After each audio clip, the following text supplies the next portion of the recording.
बोलो जयकारा बोल मेरे श्री गुरु महाराज की जय। सभी गुरमुख प्रेमियों से सप्रेम जय सच्चिदानंद। जीव जो है संसार में सौदागर बनकर आया है, व्यापारी बनकर आया है। सौदागर जो है कुछ खरीदता है और कुछ खर्च करता है। यहाँ पर इस जीव को यानी हमको माल खरीदना है, जो इकट्ठी की हुई रकम राशि बन सके और वो खर्च करना है जो इसके काम का नहीं। जो हमारे पास कुछ ऐसी वस्तु है, ऐसी राशि है, धन राशि कह सकते हैं हम, कि अगर उसको किसी उत्तम वस्तु को खरीदने में खर्च नहीं करेंगे तो वो यूं ही खर्च हो जाएगी। यानी वो बहुत कीमती होते हुए भी किसी काम की नहीं, लेकिन उससे कीमती से कीमती वस्तु खरीदी जा सकती है। क्या खरीदने आया है और क्या देना है, इसकी सूझबूझ इसे स्वयं तो है ही नहीं। प्रभु ने इसे शरीर रूपी माया में आत्मा रूपी भक्ति का संयोग बनाकर इस संसार में भेजा है।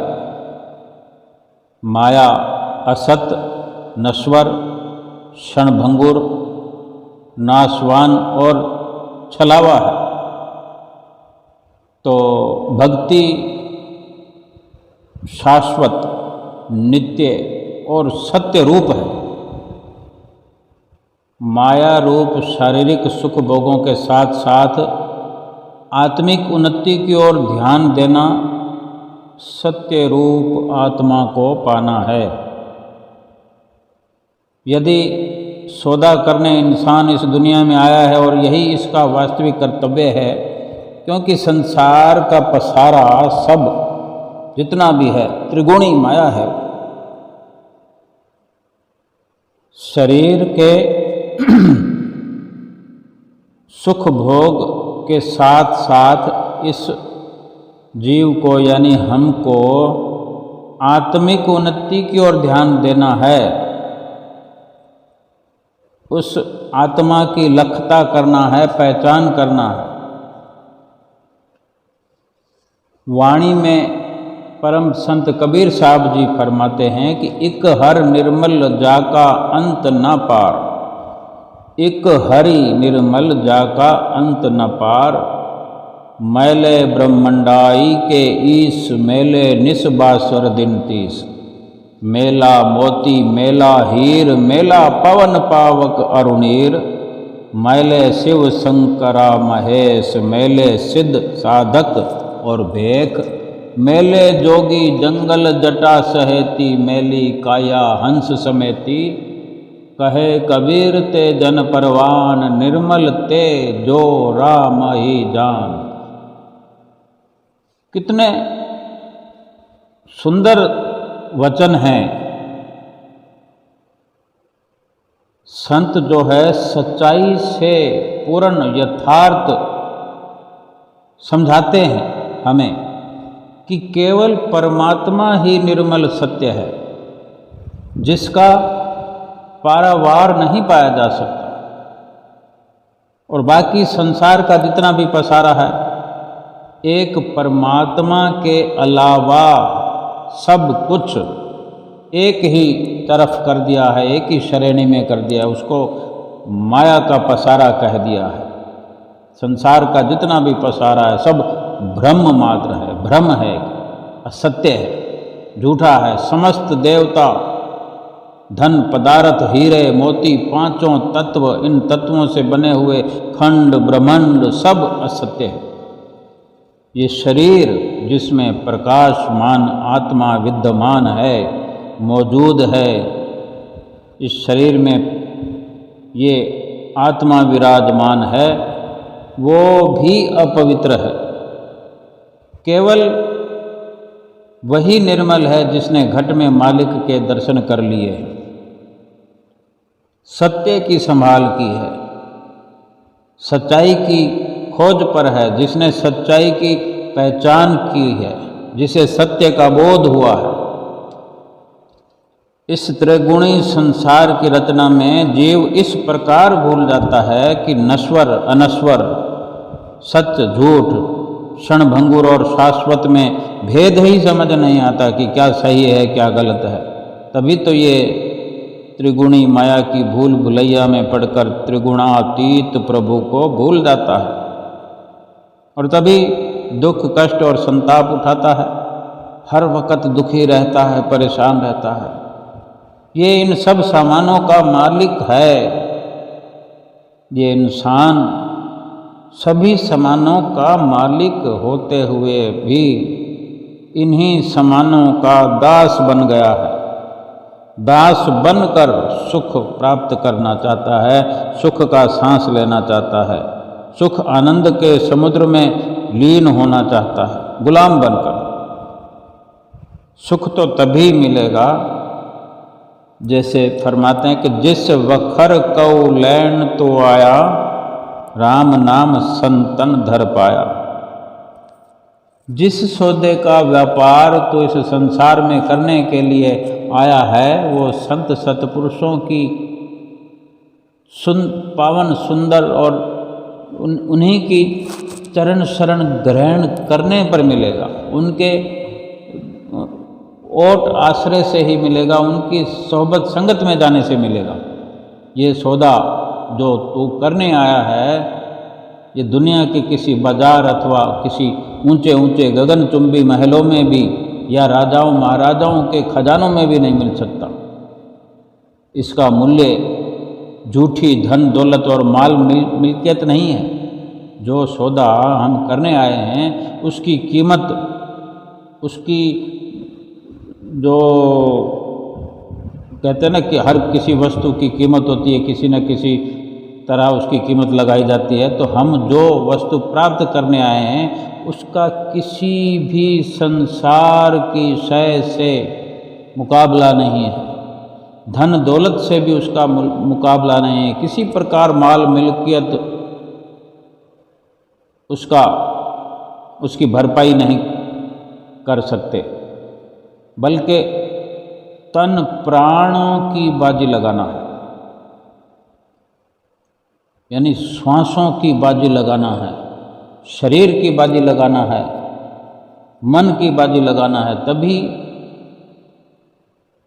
उसका ग्राहक बन सकता है जीव। उस वस्तु को खरीदने का अधिकारी बन सकता है। प्राणी जो इंसान सत्यता का, सच का खरीदार बनकर आया है, परंतु यहाँ इसने असत्य को ही सब कुछ मान लिया है। हम स्वयं अच्छे से सोच सकते हैं कि क्या हमने संसार को सत्य, संसार को ही सब कुछ, संसार को ही अपना ओट आसरा नहीं मान रखा।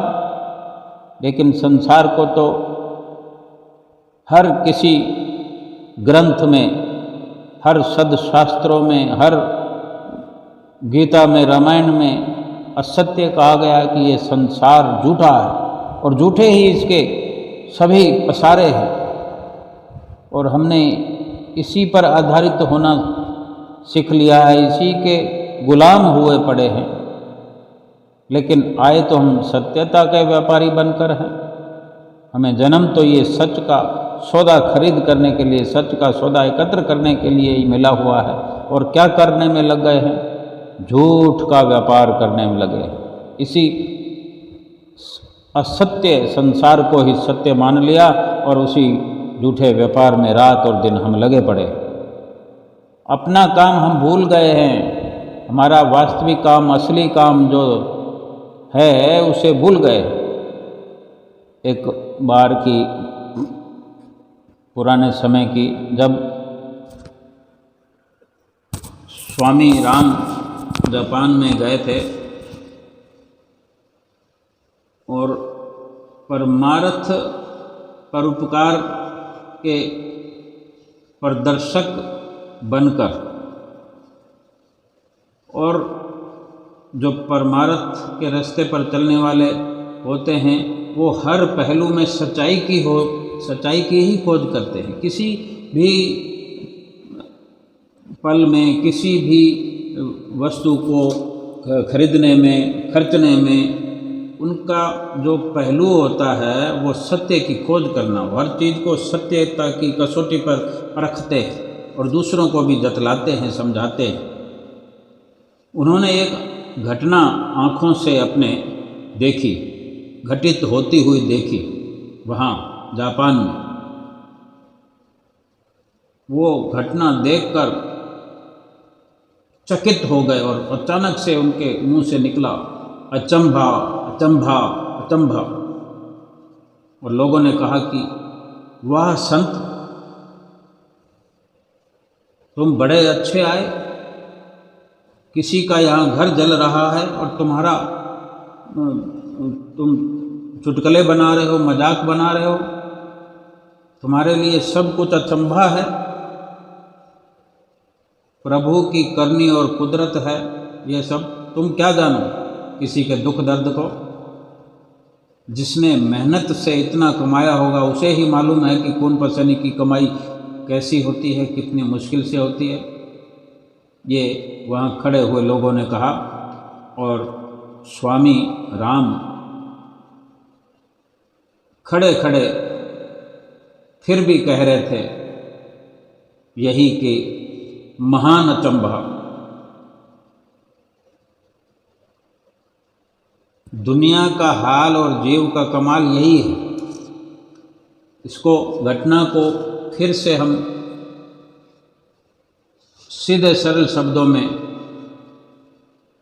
वर्णन करते हैं कि स्वामी राम जापान में जो गए थे तो एक स्थान से दूसरे स्थान पर सत्संग आदि के लिए जाया करते थे। और एक बार जो जा रहे थे, किसी जगह से गुजर रहे थे, तो रास्ते में उन्होंने देखा कि एक बहुत बड़ी बिल्डिंग थी, बहुत बड़ा मकान था। बड़े बड़े बंगले होते हैं जैसे। मकान में आग लगी हुई है और आग की लपटें बड़ी, वो जैसे ज़ोर ज़ोर से आवाज़ें आती है, दूर दूर तक धाएँ धाएँ, इस प्रकार से आवाज़ें बड़ी तेज़ होती जा रही थी। क्योंकि लपटें जो धीरे धीरे, आग जो है जोर पकड़, जब तक जलने के लिए कोई सामान पड़ा हुआ हो तब तक आग एक प्रचंड रूप धारण करती है। और फिर जब सामान ख़त्म हो जाते हैं जलने के लिए, कुछ दायरा ख़त्म हो जाता है, तो फिर वही आग धीरे धीरे कमतर होती चली जाती है।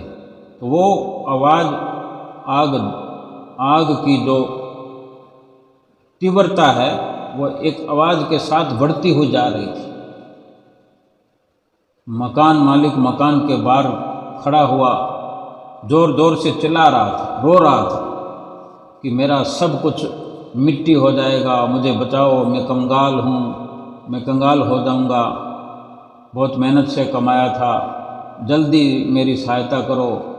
और इसी प्रकार कुछ युवा जवान वहाँ आ गए, किसी कमेटी के, किसी संघ के युवा, जैसे कुछ वो कई लोगों की मिलाकर जैसे कोई कंपनियां बनी होती है। आजकल भी हम देखते हैं कि मदद करने के लिए, जैसे कि कोई घटना या दुर्घटना हो जाती है तो उनको रेस्क्यू किया जाता है। तो वो वहाँ भी ऐसा कुछ था, कुछ लोगों की वो बनी हुई थी कमेटी। वहाँ आ पहुँचे तो लग गए अपनी सेवा में।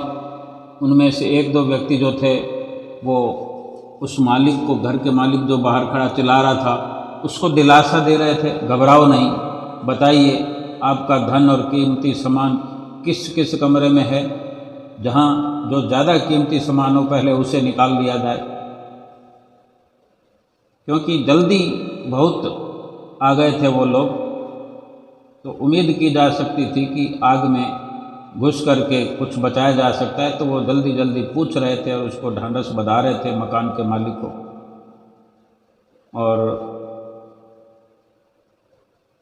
इस प्रकार पूछ रहे थे और कुछ युवक आग की लपटों में से अंदर कूद पड़े, तथा जो उसने बताया था मालिक ने, उसके इशारे पर ही, उसके बताए हुए निशानदेही पर एक एक करके कीमती सामान को बाहर निकाला और उसके आगे रखा।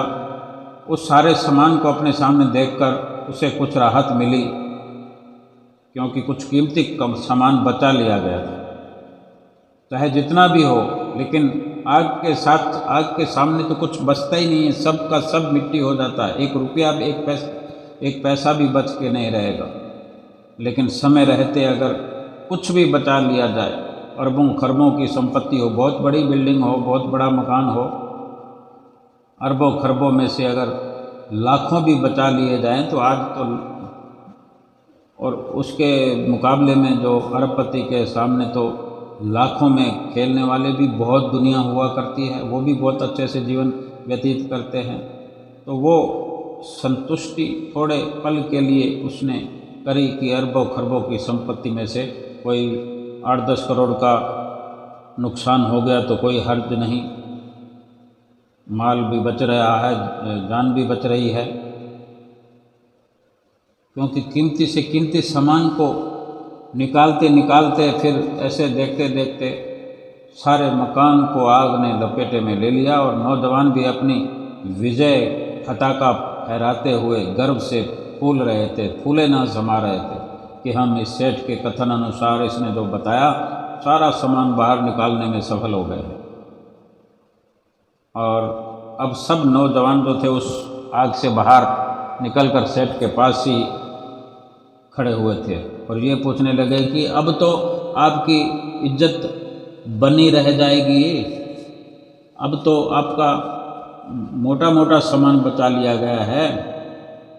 वो इतना कह रहे थे नौजवान, पूरी बात कर भी नहीं पाए थे कि एकदम सामान पर फिर से सेठ ने नज़र फेरते हुए चीख मार दी, चीख निकल गई उसकी कि हाय मेरा इकलौता बेटा, यानी मालिक, मेरा इकलौता बेटा वो मकान के फलां कमरे में सोया ही रह गया, ऐसा कहा और वो बेहोश होकर गिर पड़ा। सभी उस सेठ के समान और सेठ तथा उस मकान को फटी आंखों से देख रहे थे। अब क्या हो सकता था?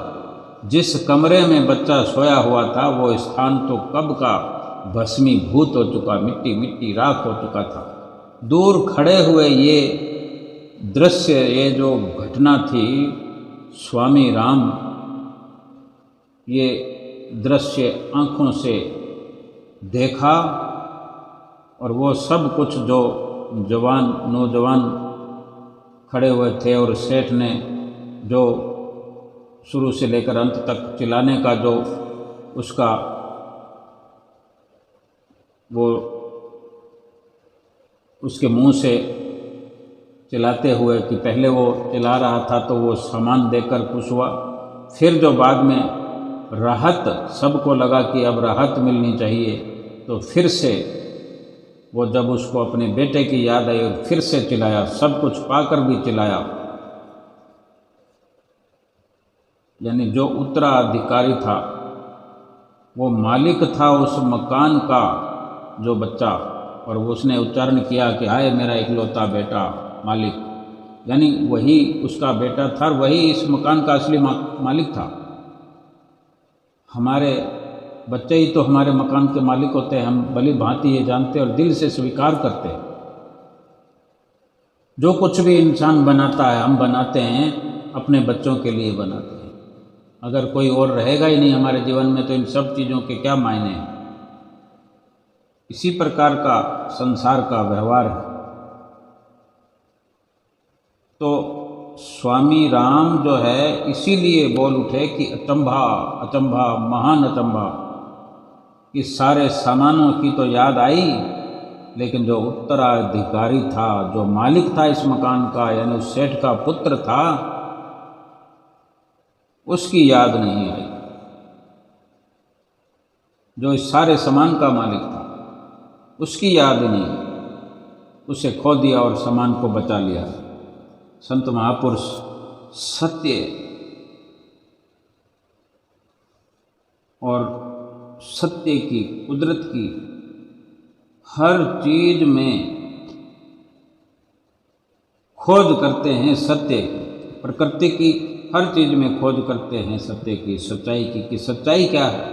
मामला कुछ भी हो, वो सत्य और असत्य के पहलू से आंकते हैं अपने विचारों से। ये संतों महापुरुषों का एक अपना नज़रिया होता है, ये उनकी त्रिकाल दृष्टि होती है। ये शरीर शारीरिक सुख भोगों के समान और ऐश्वर्य आदि जीव को केवल शरीर का भरण पोषण करने मात्र ही मिले हुए, चाहे कितने भी समान हों, एक एक आइटम करोड़ों का हो और ऐसे ऐसे आइटम करोड़ों पड़े हों, एक एक आइटम करोड़ों का और ढेर लगा हुआ हो इन आइटमों का, तो भी ये शरीर का भरण पोषण ही तो मात्र कर सकते हैं।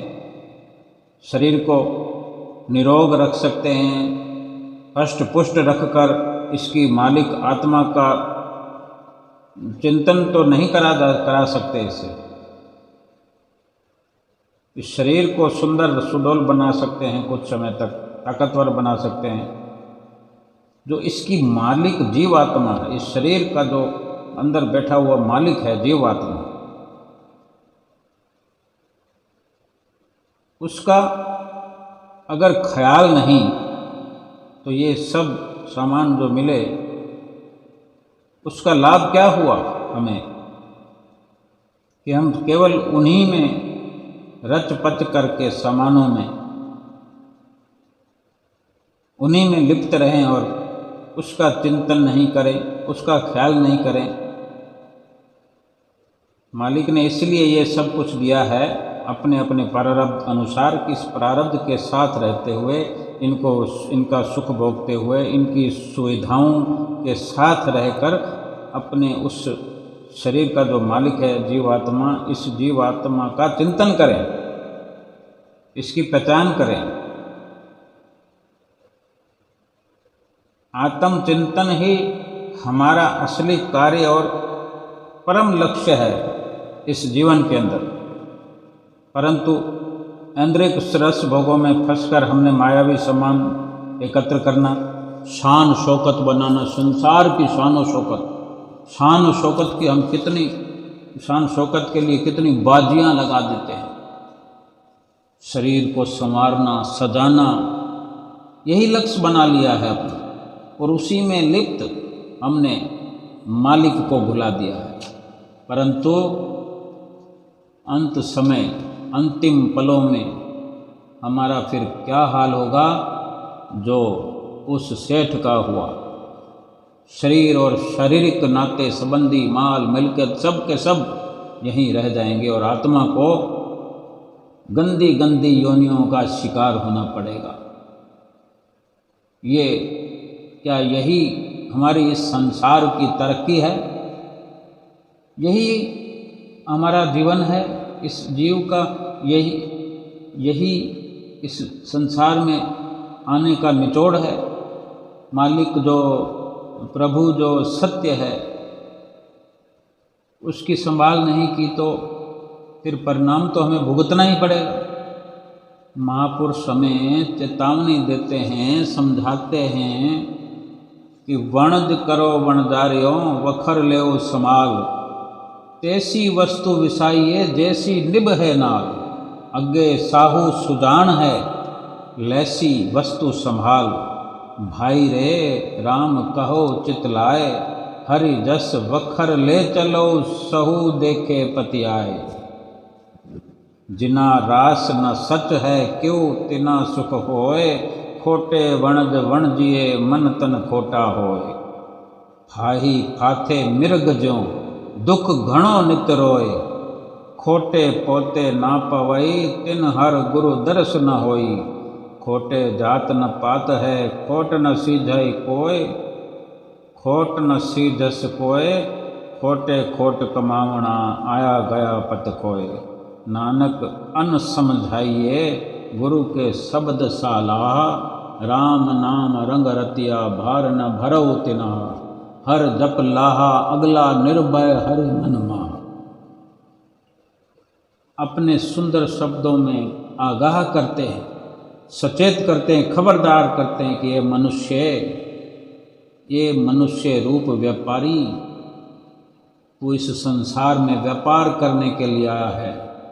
ऐसे सौदे को जमा कर जो साथ दे, जो तेरा साथ दे सके। मालिक जो है वो बड़ा चतुर है। जिस मालिक से तू ये अवसर मांग कर लाया था, ये मनुष्य जीवन एक अवसर है, एक बारी है। ये बारी तुझे मिल गई, ये अवसर मौका मिल गया।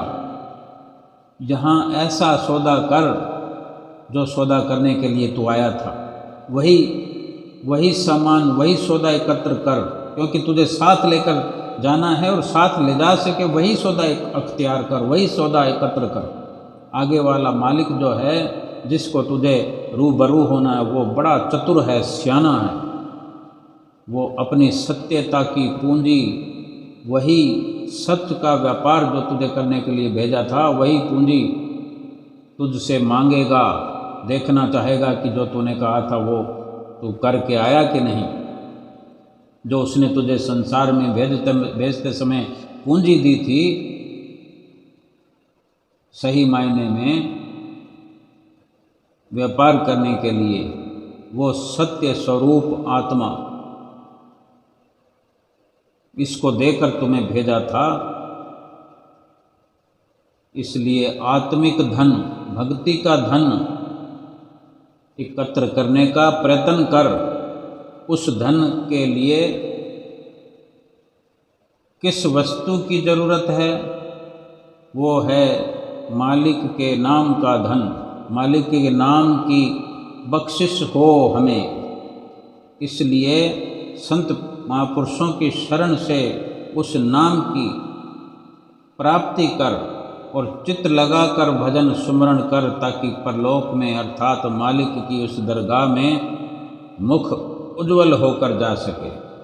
जिन्होंने भी सत्य का व्यापार नहीं किया, भगवान का भजन नहीं किया, भगवान की भक्ति नहीं की, आत्मिक उन्नति की ओर ध्यान नहीं दिया, आत्मा का चिंतन नहीं किया, आत्मा का ख्याल नहीं किया, वो सच्चा सुख कैसे पा सकेंगे? माया के झूठे धंधों में और माया एकत्र करने में पूरा जीवन गंवा दिया। समझो कि खोटा व्यापार किया। यहाँ पर खोटे व्यापार का धन भी खोटा ही होगा, फिर वो साथ तो जा नहीं सकता। इस प्रकार से जैसे हिरण की तरह फंदे में फंसकर दुखों के घने गहरे जंगल में हिरण की तरह ये जीव उलझ जाएगा और आत्मिक धन से, भक्ति के धन से, भगवान नाम की दौलत के धन से खाली रह जाएगा। इस लोक में तो दुखी रहेगा इंसान। अगर हमने भक्ति का धन एकत्र नहीं किया, भक्ति का धन एकत्र करने में शुरुआत नहीं की है, तो हम दुखी हैं, दुखी रहेंगे और आगे भी दुख ही उठाने पड़ेंगे। इस लोक में दुखी पर लोक दुहेला। सतपुरुष समझाते हैं कि सतगुरु के नाम में दिल लगा, और जिन्होंने सतगुरु के कहने से, सतगुरु की आज्ञा में रह कर के, सतगुरु से नाम की दीक्षा लेकर नाम में दिल लगा दिया, जिन्होंने आत्म चिंतन किया, प्रभु के नाम में लीव लगा दी, उन्हें किसी का डर नहीं। यम हो, काल हो, उन्हें कुछ भी नहीं कह सकते, क्योंकि हृदय मंदिर में उन्होंने अपने सतगुरुदेव भगवान को आसीन कर दिया है और वे स्वयं जीव निर्भय पद के वासी बन गए हैं। और यही सत्य और सार वस्तु है जिसकी संभाल करनी है। सतगुरु का चिंतन किया, सतगुरु का बख्शा हुआ नाम हर वक्त याद किया, नाम जपा, नाम की कमाई करी और सतगुरु को अपने हृदय के सिंहासन पर विराजमान कर दिया, उसको भला कौन सा डर है। जो सब कुछ करने कराने वाले हैं वही हमारे अपने बन गए, हमने उन्हीं को अपना बना लिया, उन्हीं को कमा लिया हमने, उन्हीं को अपना सर्वस्व जानकर उन्हीं को अपना हर्ता कर्ता बना लिया, उन्हीं की मौज में अपना जीवन लगा दिया। फिर जीवन सत्यम शिवम सुंदरम बन जाएगा। यही जीवन का सच्चा सौदा था इस मनुष्य जीवन को पाकर। और अपनी सुरती को आत्मचिंतन में लगाते हुए अपने लक्ष्य की पूर्ति करना ही हमारा परम कर्तव्य है। इस संसार में आकर के अपने परम कर्तव्य की पालना करते हुए जो भी इस कर्तव्य को पूर्ण कर जाएगा तो मालिक की दरगाह में उज्जवल मुख होगा तथा भव सागर के बंधनों के त्रास से, यंत्रणाओं से मुक्त रूप बनकर जाएगा। यही सत्य मार्ग है, यही सच्चा धन है, यही सच्चा व्यापार है जिसको करने के लिए संसार में इंसान आया है। और यही करके ही मालिक की प्रसन्नता को प्राप्त किया जा सकता है, मालिक का अनन्य सेवक कहलाया जा सकता है और अपनी जीवात्मा को हमेशा हमेशा के लिए सुरखरू बनाया जा सकता है। इसलिए नित्य प्रति पांचों नियमों की पालना हम करते ही हैं, थोड़ा सा और उसके अंदर निखार ला सकते हैं। हम ये न सोचें कि हम सब कुछ कर लेते हैं, करने कराने वाले सतगुरु स्वयं आप हैं। हम थोड़ा थोड़ा नित्य प्रति सुधार की ओर बढ़ते चले जाएं, निखार की ओर बढ़ते चले जाएं। निखार की कोई सीमा नहीं है, साफ सफाई की कोई सीमा नहीं है। जितना चाहें बढ़ा सकते हैं, निखार बढ़ता जाएगा। संसार के अंदर चाहे किसी भी प्रकार की सीमा हो सकती है, एक किनारा एक दायरा हो सकता है, लेकिन भक्ति के निखार लाने में, भक्ति के अंदर भक्ति को संवारने में, भक्ति की सुंदरता को बनाए रखने के लिए कोई सीमा नहीं है, कोई दायरा नहीं है। जितना चाहे, जितना पुरुषार्थ चाहे हम कर सकते हैं। उसी के लिए ही हमें इस जीवन में उतारा है। इस मनुष्य जीवन को हमें भगवान ने गिफ्ट समझ कर दिया है। हम इस मनुष्य जीवन के गिफ्ट को पाकर के भक्ति के रास्ते पर चलकर इतना निखार लाना है कि हमारा एक एक श्वास निखर जाए, एक एक पल निखर जाए, शरीर का रोम रोम पुलकित हो जाए भजन बंदगी से। और प्रभु जो है हमारे रोम रोम में विराजमान होकर चारों तरफ से आशीर्वाद की हम पर वर्षा करते रहें और हम उस आशीर्वादों की वर्षा के अंदर अपने मन को, तन को, अपनी आत्मा को भिगो करके माला माल होकर इस संसार से जाएं। बोलो जयकारा बोल मेरे श्री गुरु महाराज की जय।